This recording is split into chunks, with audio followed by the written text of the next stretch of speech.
Hi viewers, welcome to our channel. మీకు YouTube గురించి కొన్ని విషయాలు చెప్పాలనుకున్నాను.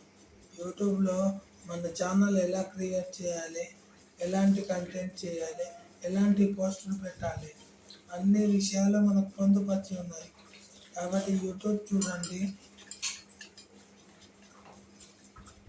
డబ్బులు సంపాదించుకోండి. డబ్బులు ఎలా సంపాదించాలో అది కూడా యూట్యూబే చెప్తుంది. కనుక మీకు శ్రమ లేకుండా మీరు సింపుల్గా యూట్యూబ్ పెట్టుకొని చూడండి, అర్థం చేసుకోండి, చాలు. అన్ని విషయాలు మీకే అర్థమవుతాయి. అర్థమైందా? నచ్చితే లైక్ చేయండి, షేర్ చేయండి, కామెంట్ చేయండి, సబ్స్క్రైబ్ చేసుకోండి. Thank you.